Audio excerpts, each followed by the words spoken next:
ከያንያንና የጥበብ ባለሙያዎች በኢትዮጵያ የጥበባት ፖሊሲ ባለመኖሩ ተገቢውን እውቅና እንዳያገኙና መብታቸውን ማስከበር እንዳይችሉ አድርጎ መቆየቱን ገልጸዋል።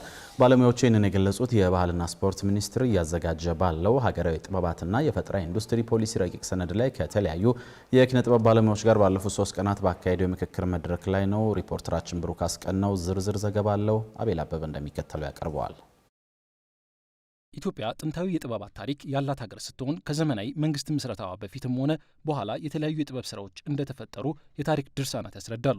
ይሁን እንጂ ይህ ከ3000 ዓመት በላይ የዘለቀ የጥበብ ህልውና ራሱን ችሎ በቆመ ሰፊና የተሟላ ሀገራዊ የጥበባትና የፈጠራ ኢንዱስትሪ ፖሊሲ የተመራ ባለመሆኑ ሀገራዊና ዓለም አቀፍ ውክልናን ለመፍጠር ኢኮኖሚያዊ እድገት ለማምጣት እና ጥበባዊ ትሩፋቶችን በሚጠበቅበት ልክ ማበርከት እንዳይችል አድርጎት ቆይቷል ተብሏል። ጥበብ ለምን እንደምትጠቀምበት ሀገራችን አልተናገረችም እስካሁን። ሁላችንም ግን ለሀገራችን ብዙ አገልግለናል።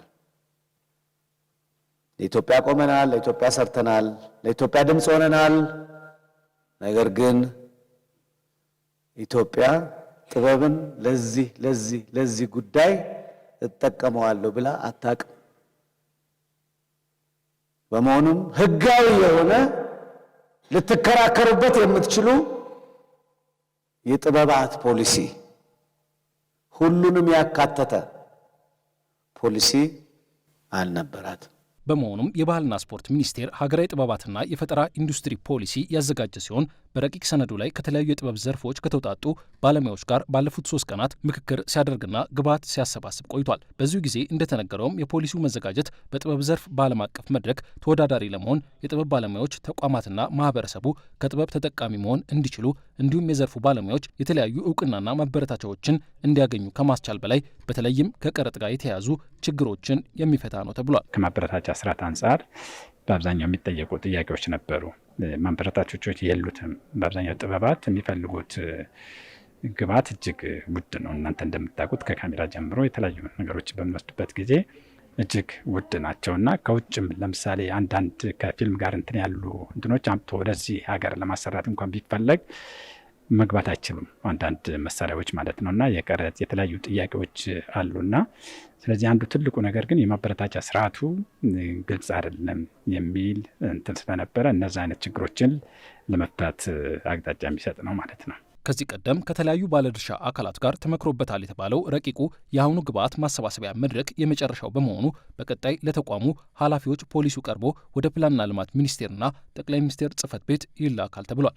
በውይይት መድረኩ ላይ ሲሳተፉ አግኝተን ያነጋገርናቸው የተለያዩ የጥበብ ባለሙያዎችም እስከዛሬ የጥበብ ፖሊሲ ባለመኖሩ ተገቢውን እውቅና እንዳያገኙና መብታቸውን ማስከበር እንዳይችሉ ማድረጉን ጠቁመው የፖሊሲው መዘጋጀት በርካታ ችግሮችን እንደሚቀርፍ አንስተዋል።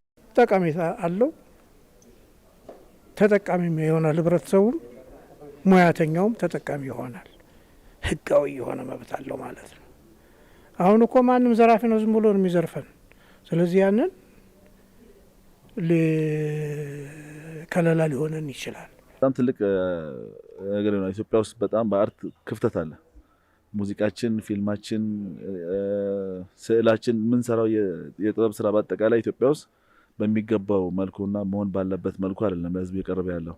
ስለዚህ ኢኮኖሚካሊ ሞራሊ ራሱ በብዙ መንገድ ክፍተት ነበረው። ስለዚህ እነዚህ ክፍተቶችን የሚያስተካክል ትልቅ ረቂቅ ነው የተሰራ ያለው። ህግ ቢኖር የተቀመጠልን ማዕቀፍ ቢኖር ፖሊሲ ቢኖር ያኔ በዚህ ፖሊሲ መሰረት በዚህ እንትን መሰረት መብቴ ነው ለኪነ ጥበብ ፕሪቪሌጅ አለ ብለህ ትከራከራለህ። ስለዚህ መብትህን አስጠብቀህ ስራ ትሰራ ነበረ ማለት ነው። ብዙ የሚያስተካክለው ነገር አለ የፖሊሲ መኖር።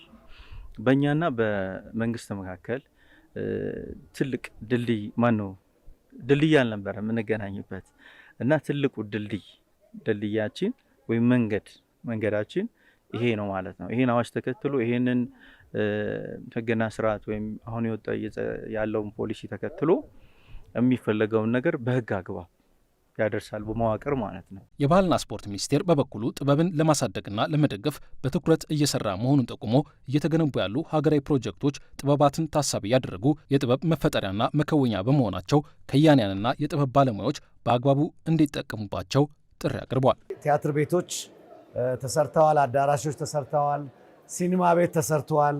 እነዚህ በሙሉ የጥበብ መሰረተ ልማቶችን ህልው ያደረጉ ነገሮች ናቸው። በዚህ ህላዌ ላይ እንግዲህ የጥበባት ህላዌ ደግሞ ይፈለጋል። ይሄ ማለት በቦታዎቹ ላይ ጥበብ ሊቀርብባቸው ይገባል።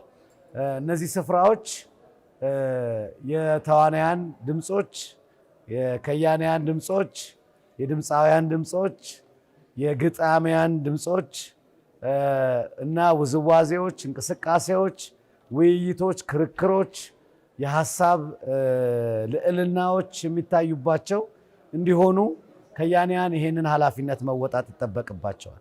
በስፍራዎቹ መጠቀም ያስፈልጋል።